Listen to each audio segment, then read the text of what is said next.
Hey guys, we are going to begin Al Capone Does My Shirts, A Tale from Alcatraz by Jennifer Choldenko. This actually was a Newbery Honor book at some point. It's actually a very good book. So sit back and enjoy and pay attention because you do have questions on this. I am sending you the link to the whole text so that you can actually read along with me or read along on your own. You don't even have to listen to this. So you'll notice, I don't know if this is part of it should be part of the text. There is a map of Alcatraz Island at the beginning of this. Part 1. Chapter 1, Devil's Island, Friday, January 4th, 1935. Today I moved to a 12-acre rock covered with cement, topped with bird turd, and surrounded by water.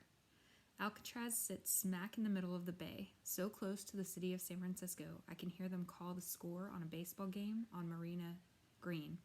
Okay, not that close, but still. I'm not the only kid who lives here. There's my sister Natalie, except she doesn't count. And there are 23 other kids who live on the island because their dads work as guards or cooks or doctors or electricians for the prison like my dad does. Plus, there are a ton of murders, rapists, hitmen, conmen, stick-up men, embezzlers, connivers, burglars, kidnappers, and maybe even an innocent man or two, though I doubt it. The convicts we have are the kind other prisons don't want. I never knew prisons could be picky, but I guess they can. You get to Alcatraz by being the worst of the worst, unless you're me. I came here because my mother said I had to. I want to be here like I want poison oak on my private parts, but apparently nobody cares because now I'm Moose Flanagan, Alcatraz Island boy. Also, my sister can go to the Esther P. Marinoff School, where kids have macaroni salad in their hair and wear their clothes inside out, and there isn't a chalkboard or a book in sight. Not that I've ever been to the Esther P. Marinoff, but all of Natalie's schools are like this. I peek out the front window of our new apartment and look up to see a little glass room lit bright in the dark night. This is the dock guard tower, a popcorn stand on stilts where somebody's dad sits with enough firepower to blow us all to smithereens. The only guns on the island are up high in the towers or the catwalks, because one flick of the wrist and a gun carried by a guard is a gun carried by a criminal. The keys to all the boats are kept up there for the same reason. They even have a crapper in each tower so the guards don't have to come down to take a leak. Besides the guard tower, there's water all around, black and shiny like tar. A full moon cuts a white path across the bay while the wind blows, making something creak and a buoy clang in the distance. My dad is out there too. He has guard duty in another tower somewhere on the island. My dad's an electrician, for Pete's sake. What's he doing playing prison card? My mom is in her room unpacking, and Natalie's sitting on the kitchen floor, running her hands through her button box. She knows more about those buttons than it seems possible to know.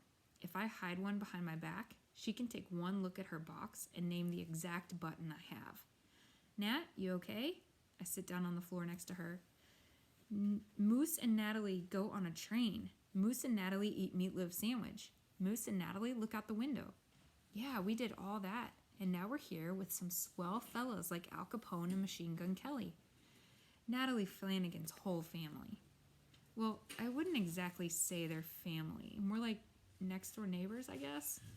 Moose and Natalie go to school, she says. Yep, but not the same school, remember? You're going to this nice place called the Esther P. Marinoff. I try to sound sincere. Nice place, she repeats, stacking one button on top of another. I've never been good at fooling Natalie. She knows me too well. When I was 5, I was kind of a runt, smallest kid of all my cousins, shortest kid in the kindergarten class, and on my block too. Back then, people called me by my real name, Matthew. Natalie was the first person to call me Moose. I swear I started growing to fit the name that very day. Now I'm 5'11" and a half inches, as tall as my mom and a good 2 inches taller than my dad. My father tells people I've grown so much he's going to put my supper into pickle jars and sell it under the name Incredible Growth Formula. I think about going in my room now, but it smells like the inside of an old lunch bag in there. My bed's a squeaky old army cot. When I sit down, it sounds like dozens of mice are dying an ugly death.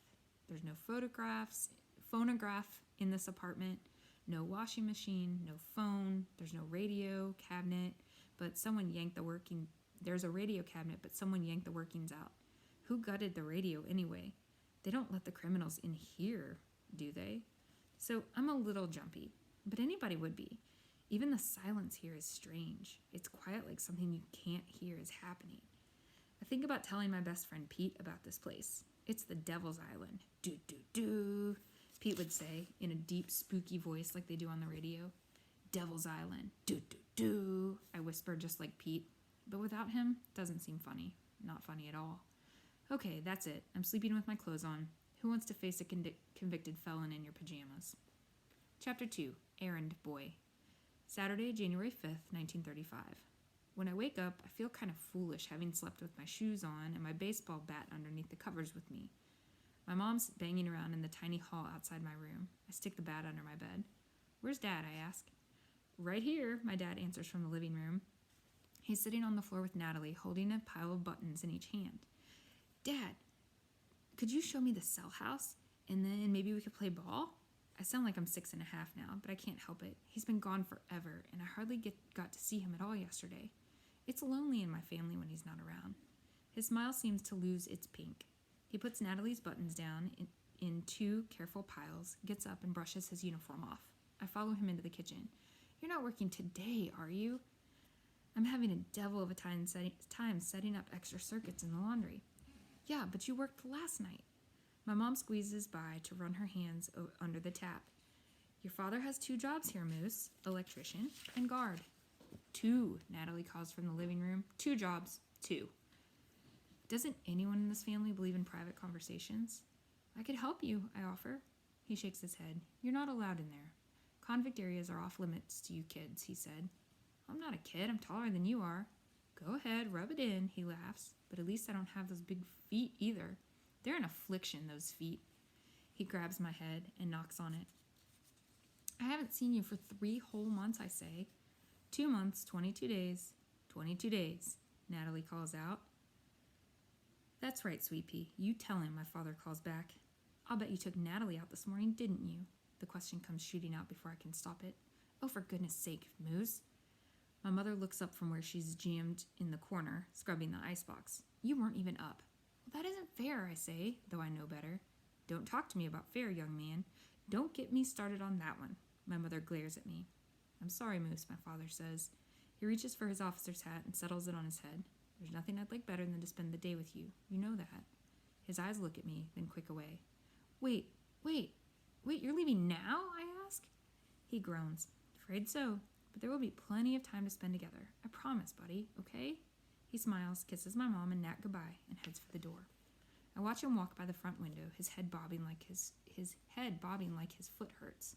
My mom glances at her watch. My goodness, is it that time already? Moose, I need you to watch Natalie while I take the boat to the city. I have to get groceries and arrange an ice delivery, my mom says.